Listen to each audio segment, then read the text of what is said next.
Hello everyone, welcome, good evening and welcome to Talking Reds, where we bring the latest Liverpool news, transfer news and much more. Welcome everyone, welcome in. Make sure you do hit that like button, subscribe to the channel if you are new, and also get your comments in. I am live right now to discuss the latest Liverpool news.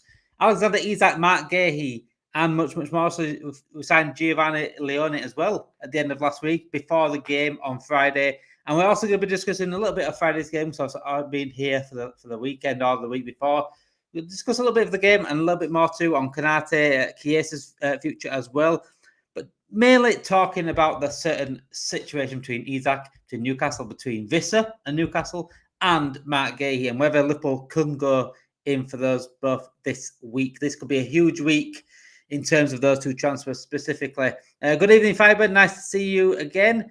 Like I said, if you are just joining us right now, make sure you do get your comments in the chat at the side, and also make sure you hit that like button as well. It helps out massively. We're on now 1.25k subscribers, so on the road to 1.5k subscribers. So subscribe to the channel if you haven't done already. All your latest Liverpool news and general Liverpool content in general as well. So we've got some watch longs coming up in the coming weeks. So welcome in, everyone. I do apologise for the lack of content for the last week or so. DBK is doing very well. Najee obviously did a match reaction the other day. A few of us at Talking Reds have been away, including myself. Funnily enough, the place where I went, I saw a lot of Newcastle fans. Yeah, I did laugh to myself. But it is what it is. So let's get it into the news then. So starting obviously sort of the weekend-ish area, Isak. I mean, you'll never walk on here coming in already and saying welcome to Liverpool, Isak. Imagine it's going to be announced next week at St James's Park. That would break the internet. Evening, guys. Evening, Jen. How are you doing this evening? So there was a scenario a couple of weeks ago where Newcastle sell Isak and having to sign two strikers, but now there's actual potential now that they're willing to sell Isak and only bring one striker in, and using a striker and Anthony Gordon as potential their centre forwards going forward, which changes the whole case scenario, because we've been relying on heavily on Newcastle bringing two forwards in because they need an Isak replacement, and they didn't see Wissa as that replacement of Isak. They were looking at Sesko, for example, as a replacement for Isak. They were looking at Ekitike for a replacement for Isak, but right now, according to Craig Hope, that's what he has said now, that they are potentially looking to, until January anyway, at least, that they may be happy with Wissa and Anthony Gordon as their centre forward options, which makes it very, very interesting, because the Wissa situation, we're going to talk about that shortly, because see Newcastle fans not happy with what's going on there, kicking off at the moment. I think Wissa as pushing as much as Isak pushing for that move, so we'll see what happens there. I think with that situation, if that's the truth, if that's what's being reported is the truth here, where they're happy to bring Wissa in and have Wissa and Gordon as their centre back. We need centre backs, centre forward options. Then that changes the game, because we don't have to rely then on them to go get another one. Because we've seen already how poor Newcastle are at bringing their options in, bringing their players in, because they're not really brought anyone in bar Elanga. They're struggling to bring a striker in. So if Wissa clearly wants Newcastle move, he's pushing for a Newcastle move just as much as Isak's pushing for a Liverpool move. So if they get Wissa, which looks more than likely right now, then that move to Liverpool, between Isak and Liverpool, could well be on this week, I think. There was a report out the other day that Liverpool, their next offer is going to be £130 million, but I think you know what, we spoke about it a few weeks ago, didn't we, about how much it would be, and I think I said about 130 million. I think that could do it. I think 130 could do it, depending on what the add-ons are. The add-ons, are they guaranteed add-ons, or are they, shot in the dark add-ons? You're more likely to get a player and to convince a team to accept an offer if they're more guaranteed add-ons. And what I mean, there's nothing guaranteed here. Because we could say, oh, if he gets 20 goals this season, for example, that's a good chance of happening in a Liverpool team with Isak, but it's not guaranteed. We could say 10 goals, that should be guaranteed. You know what I'm saying? 10 goals in the league for as an add-on for Liverpool for Isak is probably a guaranteed thing, but it's not technically not guaranteed because nothing is guaranteed. Who knows? He could have an absolute stinker. But you've got to get as close as you can to guaranteed add-ons for selling clubs to be happy with. And to get through some of the chat, guys, welcome in everyone that is in tonight. Make sure you do hit that like button and subscribe to the channel. Tafsir in evening, Tafsir, Isak again. You know it, Jen. You know it, Jen. We are always talking about Isak. We seem to be talking about Isak every single transfer, every single stream we do. When does Liverpool come to Isak? My brother said, Liverpool, you never walk alone. I wish I could tell you, mate. I wish I could tell you. Honestly, we've got, 2 weeks left now of the transfer window? So, next 2 weeks. Is that? Yeah, that's what's left. That is what's left. So we are all waiting on Newcastle. If they can get the Wissa done, if they can get the Wissa situation done, I think the best thing to do for us is just wait for that to happen and then make that move. I think it could be this week, personally. Like I said in the thumbnail, it says they're a huge week. This week is the week where I think we see Isak and Guehi movements. I'm not saying like we're going to buy him this week, but we're going to see movements. We're going to see I think we'll see a bid for Guehi this week. We'll finally maybe come to an agreement with Crystal Palace this week. And we'll also see potentially a second bid for Isak. It needs to happen. 2 weeks left of the window. Like I said, 2 weeks left. Next week we play Newcastle on the Monday, so it's the end of that week. The transfer window shuts. So it's going to be a big week this week for me. Big week this week for me. Second. So going on to speaking of Isak, we're going to speak a little bit about if Newcastle fans are in. Welcome in. You normally come in when you see Isak on the thumbnail. But I'm going to speak a little bit about Newcastle because this obviously impacts us. It impacts us massively.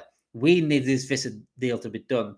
So what's going on with Wissa right now? So earlier on, Wissa has reportedly taken. I actually looked on his Instagram as well. He's taken everything out of his bio, his Brentford bio. He's made his profile picture just nothing on it. He's took all his Brentford pictures out of the Instagram. So right now, Wissa has been very disrespectful to Brentford. So it'd be interesting to see what Newcastle fans' feelings on that and how they're see if there's any hypocrisy working in it. Because I've already said on here many times, anyone that's watched me on here, I'll be honest. I don't give a fuck if it benefits Liverpool. I don't give a shit if it goes against what Liverpool are doing. I'll be honest on here. It's negative, positive, whatever. Honesty is honesty for me. I don't agree with what Isak has got, the way he's gone about things. I think there's a right way of going about things. Just like I didn't agree the way Trent went about things. The reason why I'm pissed off at Trent is because he went about things disrespectfully. I think I do, and this is what I'm saying. I agree with what Isak, his frustrations about it, because it seems, from what I'm seeing right now, all the reports and things, it seems like Newcastle did agree that he could go this summer. So if they've done a U-turn or they haven't got a, One second. Someone's saying breaking news here. 1 second. So what I'm saying is if Newcastle gone against what they're saying, someone's saying breaking news. This breaking news. What breaking news is it, guys? What breaking news? Could someone tell me what breaking news? I've not seen anything yet, as of yet. Is that breaking news on? I presume with Chronicle, it's normally breaking news on Isak. I presume so. Someone guide me in the right direction here. Is it actual breaking news? Apart from Ben Dirk joining Bournemouth, that's the only breaking news I've seen in the last half hour. I'm not seeing. 1 second. I am looking, guys. I'm looking. So bear with me. I'm not seeing anything on. Apart from Ben Dirk, that's the last breaking news I've seen. I've not seen anything on Alexander Isak as such. It'll come up. I'm sure I'll get messaged in a minute. It'll come up. But if I can't say anything right now, though, guys. I can't say anything right now. Get some of the comments up as well. Isak deal gets done in the last day of the window. Newcastle want him unfit as possible when he signs Liverpool, so he misses more games, which sort of makes sense, but it doesn't make sense for them because they need to get their business done as well. Newcastle not even getting close to getting strikers. I expect to see movement by transfer by Tuesday or Thursday. It will be this week for me, Matthew. I do think it'll be this week, if I'm honest. I think it'd be a big week. So with Wissa doing that and more news breaking on Wissa. So Newcastle are still focused on a deal with Wissa, and the next 24 hours will be key. They're asking for £60 million, I think. So Brentford are asking for £6 million. I think Newcastle were willing to pay up to, I think, 40 million. They were talking about they won't go. They're not happy with the valuation they've put on Wissa, but you've done the same with Isak. If you put an £150 million price tag on Isak, then you've got to lower it. If you want Wissa to come in, they've got to lower theirs. You've got to lower. I think the way football transfers work, right, and the way sporting directors work, I think in transfers, I think it's just a big ego thing. I think it's a big ego thing. No one's willing to pay more. No one's willing to budge off the original price, and this is where you get a stalemate. But they expect other clubs to do different to what they're doing. At the end of the day, if you want your player, you pay up. If you want to sell your player, you've got to lower the price tag. We did the exact same with Diaz. We eventually lowered the price tag on him. We did the exact same again with Nunez. We eventually lowered the price tag on him, and they got the moves that they wanted to get. I think Isak and Wissa do make their moves. That's why I think it's going to happen. Like I said, I think both players now have gone too far for me for each team to. Oh, 1 second. So Kev Odge has actually said walking away from Wissa deal. So just as I was saying, I'd see both deals happening. He's come out with that. I've not seen anything though. Romano's come out and said something though. Now we expect the two clubs to return to negotiations, but will always be the same. Newcastle have to find a striker. So according to Romano, which is breaking news right now, which is coming out on a podcast, I think, from what I'm seeing. So according to Romano, that the clubs are coming back for negotiations between Liverpool and Newcastle for Alexander Isak. That is what's coming out. I've still not yet to see, though, this Newcastle walking away from the Brentford deal, though, Kev. Still not seeing it. I'm sure Keith Downey as well is Sky Sports. I don't know if he works for the Chronicle as well, but I'm sure he's Sky Sports. So he's been covering. He's the one that's been going head to head with Matt Goldbridge, isn't it? This summer. Newcastle are hoping Isak will come around, but no chance, says Mark. There's not a chance it's coming around. That's like waiting for milk to turn off. Like what are you doing? It's pointless. Absolutely pointless. I still can't see anything on the Chronicle though, mate. I can't see anything. Just gonna get an update on Leeds. Everything's still 0-0. Come on, Leeds. I think that's a tough place to go, this season. Ellen Road. We've been there before, and we've not had a good time. In fact, Leeds did well at Anfield, didn't they, that time? But yeah, not seen anything about the Newcastle coming away yet, as of yet. So let's move on to let me know in the chat your thoughts. Do you think Wissa does good move to Brentford? Do you think Isak will finally move to? Yeah, I thought it was. Kev. I thought it was. Do you think Isak will finally move to Liverpool in the next 2 weeks? Because it is 2 weeks left of the transfer window. But there was actually one thing I wanted to bring up, actually, because two people have actually spoken about Isak. So I'm going to bring up the one that Eddie Howe said about Isak. Let's bring it up 1 second. So this is what Eddie Howe had to say about Isak's situation. We've had a bit of time. The issue is we didn't just lose Alex, but also Callum Wilson from last season. So we definitely need to look into buy. That's very, very key. So what he says that not only we lose just Alex. So he's admitting to losing Alex, really, essentially there from what he said. But the Swedish boss also said something. John Dahl Thompson also, if anyone knows who John Dahl Thompson is, I'm sure it's the one. I think it's the Danish midfielder one. Is he a Swedish manager now? Yeah. Brilliant player, by the way. He was. So this is what he had to say. First of all, Alex is an extremely professional player, a fantastic character and personality. I've spoken to Alex a lot during this period. Situations like this are quite complex. These are extremely complex environments, and the players operate in.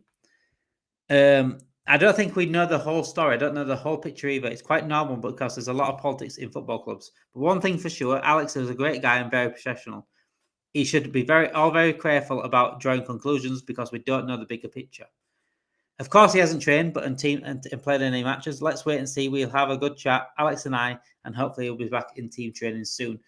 So, what John Dahl Thompson's saying there is that do not believe anything that you see about Alexander Isak until the truth will come out at some point.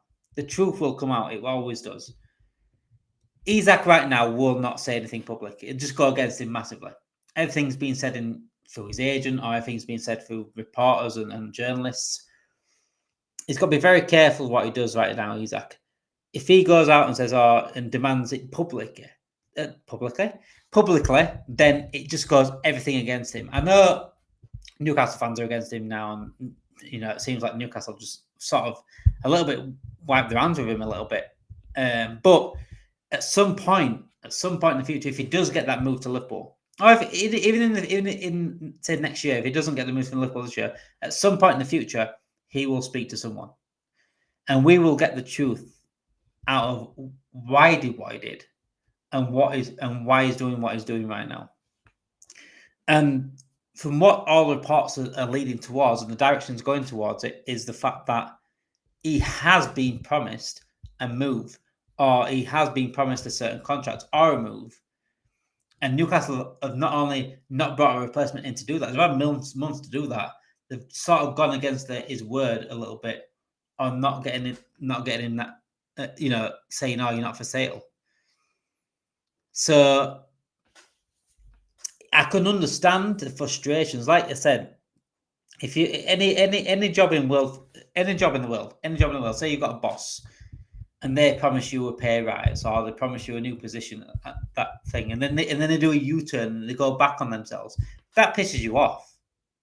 I'm not saying you go on strike, but that certainly puts people into situations where they don't want to be at that workplace anymore. Something happens at that workplace, and the community and relationships break down because of that loss of trust, loss of the broken promises.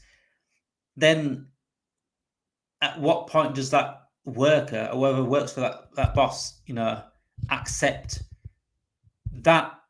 Do you accept that, or do you move on? Do you want to move on? At the end of the day, football's football, but these are human beings. And if he has broken that relationship with Newcastle and it's no return back, then he's got no other choice now but to push for a move. If Newcastle's saying, "Oh, you're staying with us now," then he's been promised that, then he's got no other choice really than push move.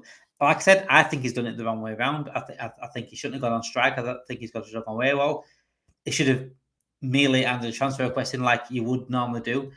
But then there's repercussions for that as well. Obviously, you have to pay the compensation off. Do Liverpool want to pay compensation towards that? To help Isak get out? I don't know. It's a situation that didn't need to happen, but it starts with Newcastle. This situation starts with Newcastle. If they didn't go against the word, if they didn't mess around Isak before, which happened before, Konate reports, where Paul Mitchell came in and didn't want to give him one, even though Amanda Staveley did want to give him a new contract, they won't be in this situation. So they only have themselves to blame. Isak should have gone about it differently, but Newcastle only have themselves to blame for this situation. It's as simple as that. And the truth, like I said, the truth will come out about the situation and why he has gone around it. So yeah, let's move on to Marc Guehi and the reports on Marc Guehi. So Liverpool and Crystal Palace have held discussions about a possible £35 million deal for Guehi to join Liverpool this transfer window. There's still no agreement on those talks. Should accelerate in the next few days, but the success of a deal hinges on whether Steve Parish sees Liverpool deal and their valuation of the player is enough to let their captain go. So that is interesting because Steve Parish spoke the other day about the situation, didn't he? He said, "Look, I don't want to let him go for free next year." Parish was very, very, who is the co-owner of Crystal Palace and chairman of Crystal Palace. He is adamant that he doesn't want him to let Guehi to go for free next summer. Too big of a player, captain of the club, too valuable to lose for free. He doesn't want what happened to us with Trent to happen to him. So it's either this summer we sell him or he signs a new contract. And this is why I think this deal gets done. And thank fuck it does, because we need a centre-back. As well as Leone. Welcome in Leone, by the way. Absolute sensational signing, that is. We need a starting centre-back right now to push Konate. Maybe take over Konate after his performance on Friday. And Guehi would be a perfect addition. Him and Leone as centre-back additions would be absolutely spot on for me. And I think what's going to happen is that deal for £35 million. I think that will be the one. I do think that will be the one. And I get it. Parish does want to. At the end of the day, he's their captain. He's their captain. He's their leader. He's a fantastic centre back. He was brilliant yesterday against Chelsea. He was brilliant against us in the Community Shield final. Guehi is a brilliant centre back. They have every right to ask as much as they can to get. I know it's a year left, but they have every right. We're doing the same on Konate. We've done the same. We've asked for more for Konate on his last year of the contract. So I think for me, 35 million, 40 million would be enough for Guehi to get done. And I agree with Palace putting that sort of price on him because like Tati said here, they can't let him go for free, but they've still got to get the money. They've still got to get the money for such an important player. Newcastle fans in uproar, says Katz. I've loved it. You know what? It's been so funny though. It's been so funny seeing so many Newcastle fans when I was away. So many Newcastle fans. Some with Isak on the back, by the way. I laughed. I fucking laughed. It has been funny. But yeah, I do think the Guehi situation does get resolved in the next week. I expect a bid this week from Liverpool for Guehi because it looks pretty much like he is on the way out. There's no way, and I'm saying now, there's no way he signs a new contract. There's not a chance unless I don't even know. I don't know what Palace could do to get Guehi to sign a new contract. I don't think he will. And because Parish give that sort of ultimatum a little bit, where it's you sign a new contract or are you going this summer for a fee, then the other alternative to not sign a contract is going this summer for a fee. And the only team right now interested in Marc Guehi is Liverpool. And I think that will be pretty much the done deal. This week, again, like the Alexander Isak scene and like the thumbnail says, it's a huge, huge week for Liverpool. It's a huge week in the transfers we're doing because this could be the week we finally get Guehi. This could be the week we finally move for Isak and potentially get that over the line. And it could be massive in terms of the season because we saw on Friday how much we need, certainly defensive structure.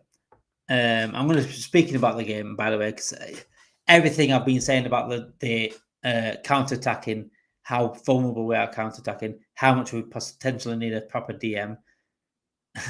I've been saying for a long time. It's quite clear to me what is needed for me in that situation, in that area of the pitch. Let's get to Mark saying Newcastle could players with no strikers will batter them. It's a very good team though, Mark. They are a very good team, Newcastle. I'm looking forward to it. What is your prediction for the game next week? Matthew, if you join us next week, by the way, if you join us next week, you are in for a treat. I can assure you that. Watch along.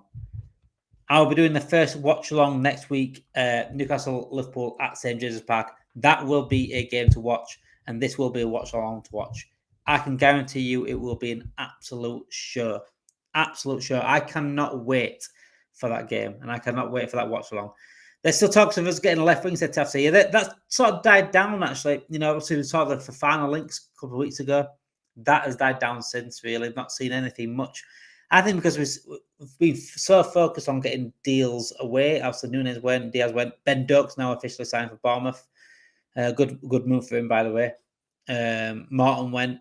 We've been so focused on getting the sales done and focusing potentially on Isak and Guehi that other positions and other areas of the pitch, other than special left winger, hasn't really been spoken about as often. Like I said, we've got that for finally, just very, very, very coincidentally around the Isak situation a couple of weeks ago. We've not seen anything since with Fofana.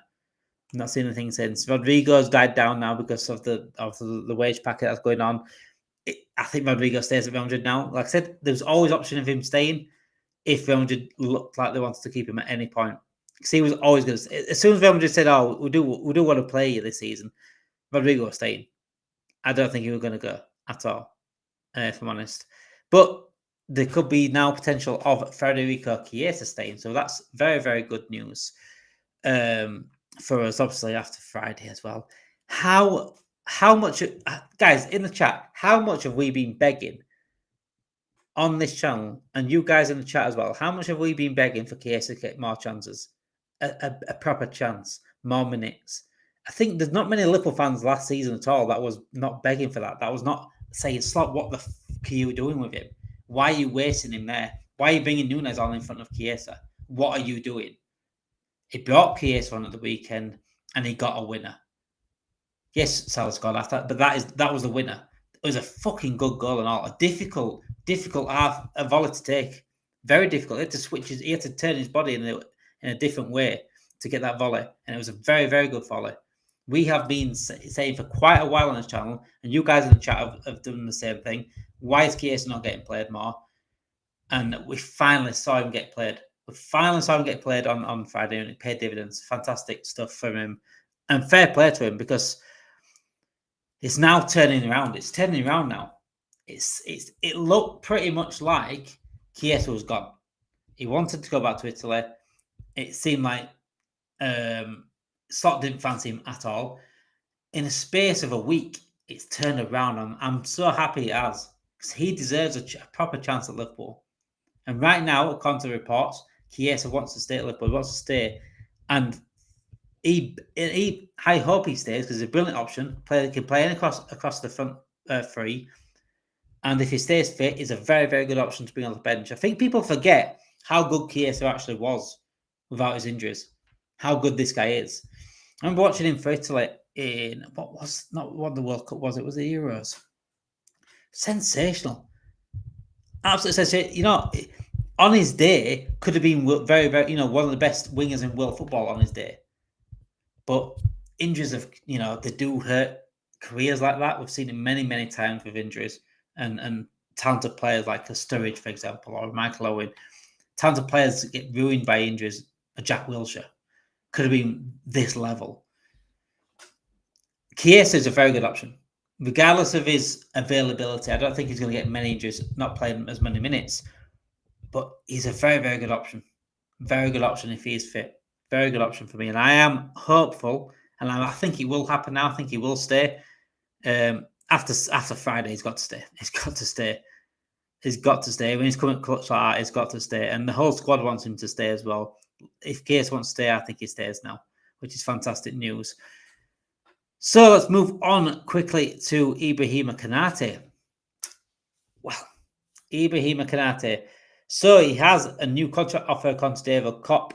The Reds want to make his mind up. The Reds want him to make his mind up before the transfer window closes. There's no guarantee, although that's not guaranteed. There's no chance that Konate could be sold if not renewed before the window shuts. Very, very similar. Very, very, very similar to Marc Guehi's situation. If he doesn't sign a new contract, you are getting sold this summer. There's 2 weeks left. 2 weeks remaining of this transfer window. We need to get this sorted now. If he's not going to sign a new contract, we need to get rid of him.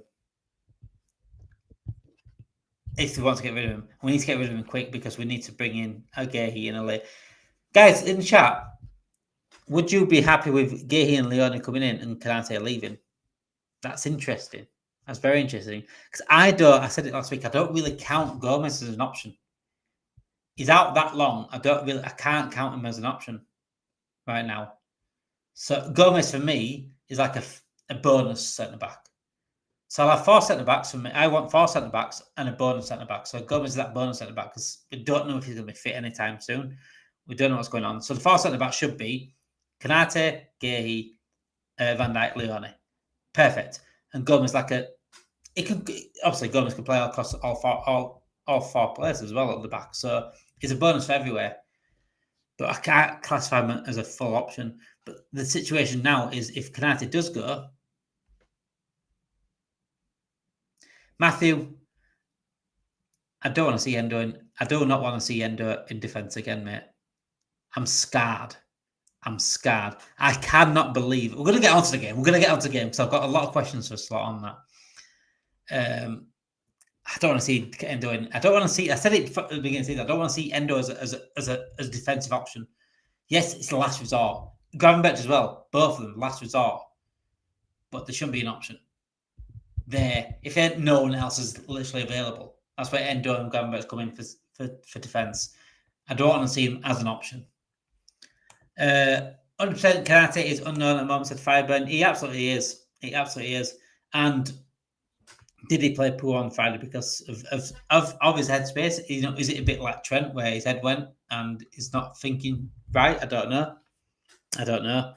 It needs to be sorted, because we can't keep a player that's not here again. We can't do it if that is the case. I don't think it will be. Konate doesn't seem that kind of person, but who knows? Who knows? It could be. I didn't see Isak put in transfer. I didn't see Isak going on AWOL and going on strike, but he has done. He has done. So we definitely need to get this. We need some clarification, I think, on Konate. I think that's what we need. Are you going? Are you staying? And if you're going, then you can go now. Because, or if he's going and we don't sell him this summer, then Guehi comes in, then you're on bench. Guehi's number one. Simple as that. Exactly what we did with Trent when Trent was going last season. Bradley are in front. Simple as that. I'd like Konate to stay but sign, but if he doesn't want to stay, then it's best to go, said Tony. Absolutely. I don't want to keep players that are at the club that don't want to be at the club. Simple as that. If you don't want to be here, don't be here. And this is the mistake we made last summer with Trent. If we knew Trent wanted to go, piss off. The door's there. You're not playing for the season. Bradley will play for the season. That's what we should have done. Or we forced the sale. How about Real Madrid paying the money?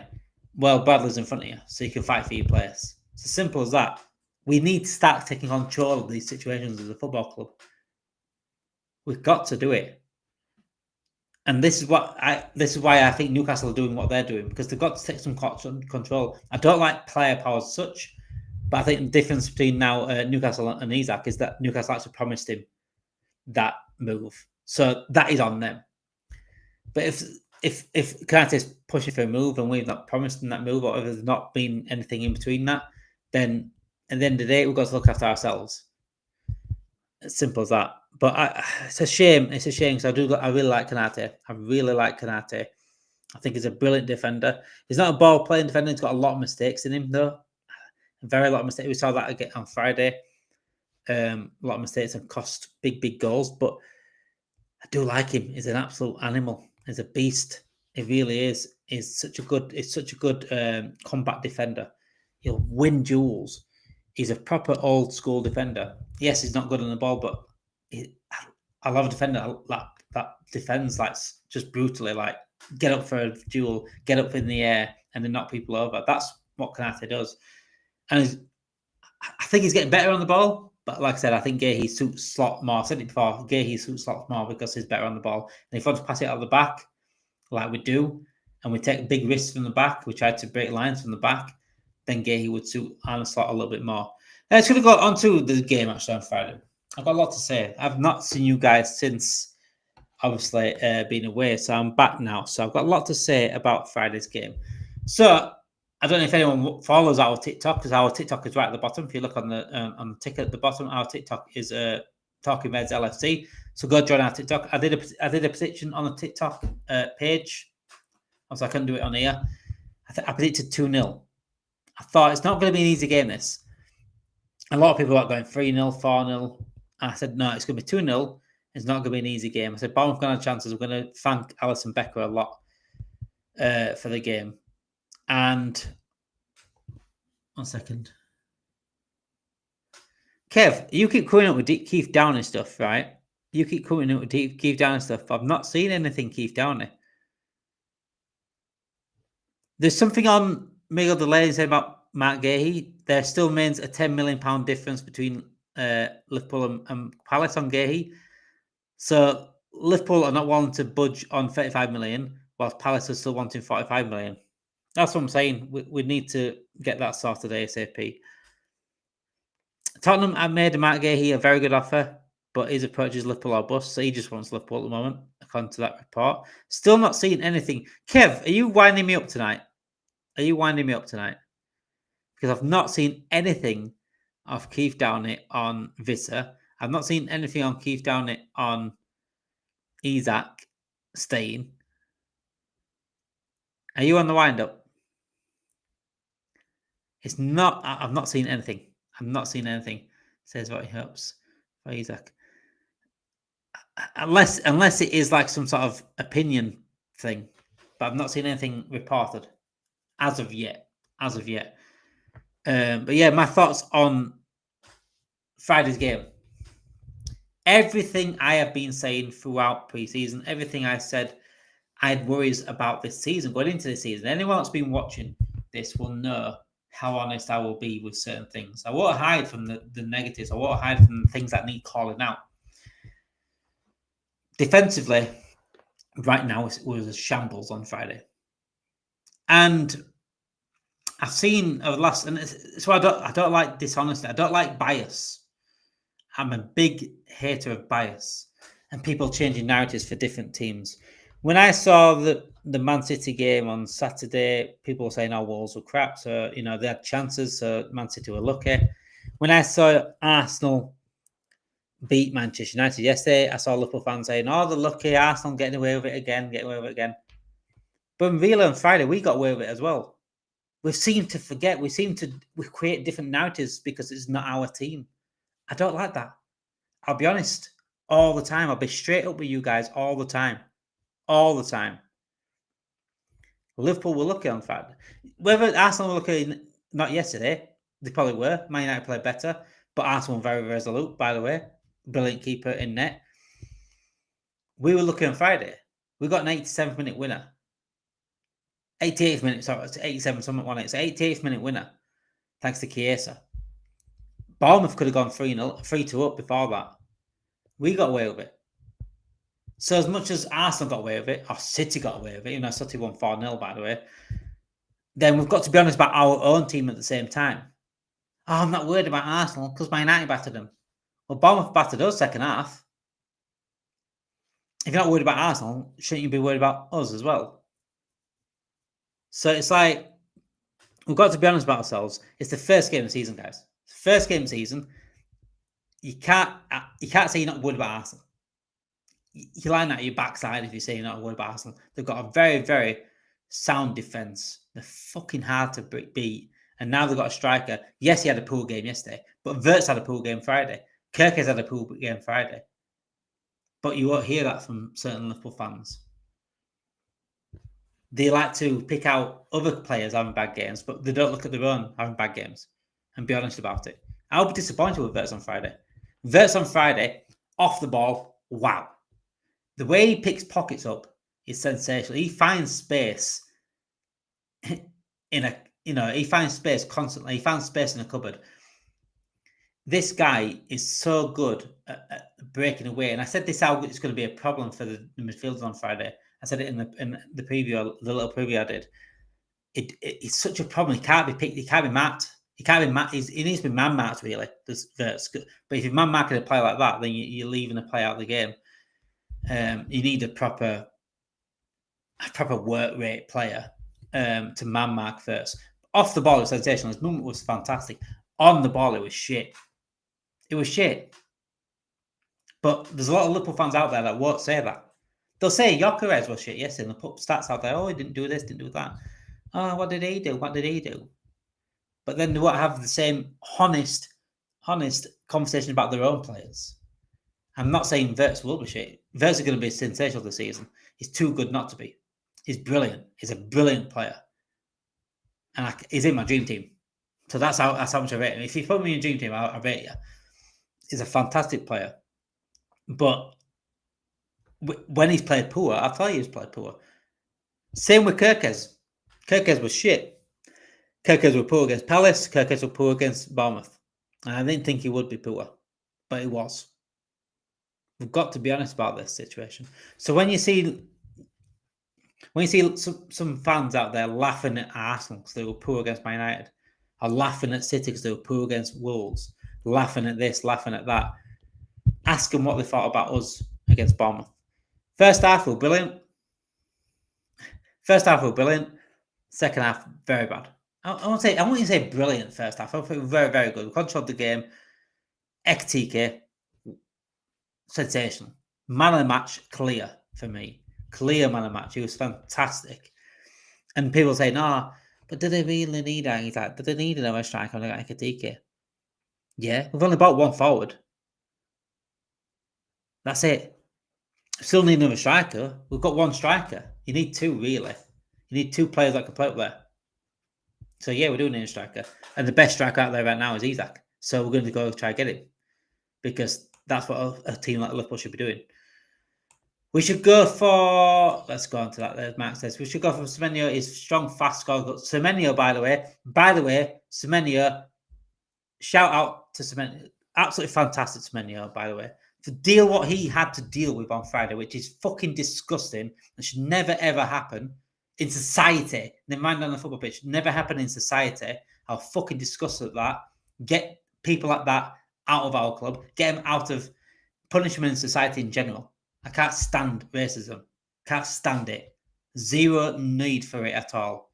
How dare you ever discriminate on people for the colour of skin? How fucking dare you? So fucking fair play to Semenyo for saying no. I'm carrying on because players players can walk off the pitch, and I've backed them everywhere. If they want to walk off the pitch, then fair play for that. But so what Semenyo did, he didn't just walk off the pitch. He made a massive statement. By the way, what he did, he said, "Fuck you. I'm going to go play." And he was fantastic with Semenyo. Absolutely sensational player, Semenyo. The second goal from him was fantastic. I don't know what our defence was doing because we literally watched him run through the middle. I thought Semenyo made a massive mistake not passing it to the left. So there were like two players to his left, wasn't he? I'm not counter. Two players to his left, easy tap-ins he had. But then he went for himself and good finish, very good finish. But fair play to Semenyo for doing that. Fair play to Semenyo for doing that, and for carrying on and performing like he did. Absolutely fantastic. Absolute lifetime ban. Absolute lifetime ban. It's not even just banning for football though. This is what pisses me off. It's like, it's getting banned for football. It's okay then. This guy needs to be in jail. I don't want it in society. It shouldn't be in society. It's not a football problem. It's a society problem. That's what it is. People think they can say what they think they can say to other people for their colour, their skin and things like that. It fucking boils my piss. It boils my piss. I can't stand it. But yeah, fair play to Semenyo for that. And I do worry about our defensive structure though, because, and I'm saying, Carragher's actually spot on the other day for questioning Slot. Slot, his substitutions were shit on Friday. Bar the Chiesa one. The Chiesa one worked. I think at that point, everyone like, why are you bringing Ekitike off? I think Ekitike was our best player.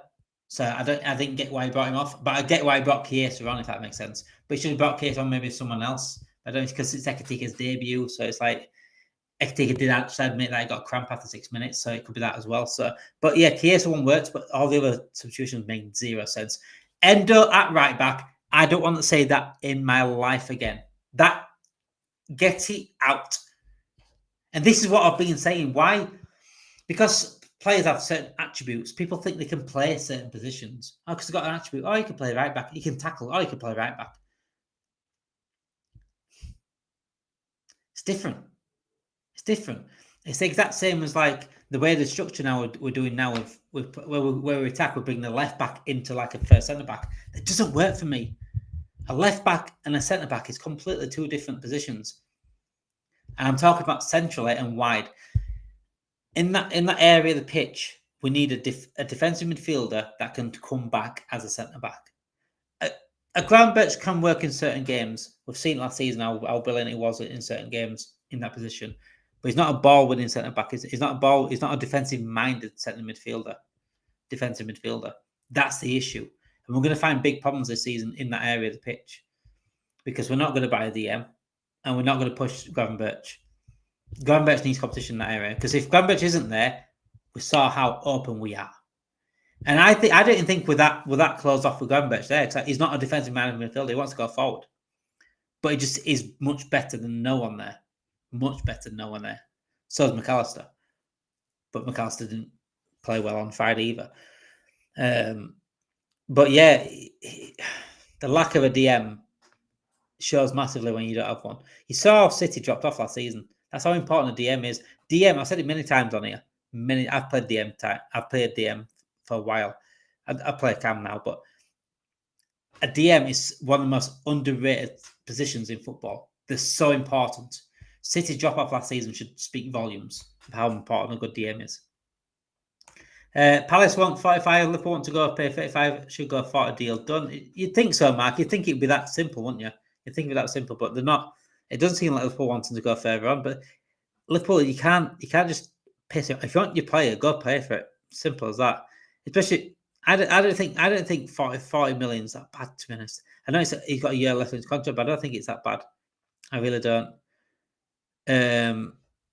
I think it's a good price for a player that you get in there. Yes, a year left in his contract, but a player that you get in there, in Marc Guehi, a leader, a fucking fantastic ball player, centre back. That is not just ball playing, but he's brilliant in terms of defensive work and the duels that he wins. I think it's a brilliant signing for £5 million. I really do. You never know; it might be linked to a forward we've never heard of, like Leon, for example. Exactly.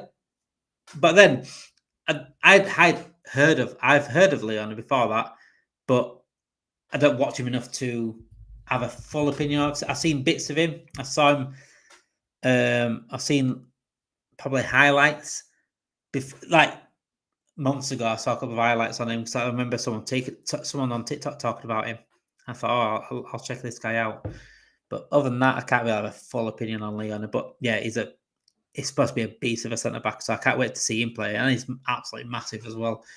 So I think he's in the right position as well, because he's going to be learning off Van Dijk. Who better to learn off than Van Dijk with Leone?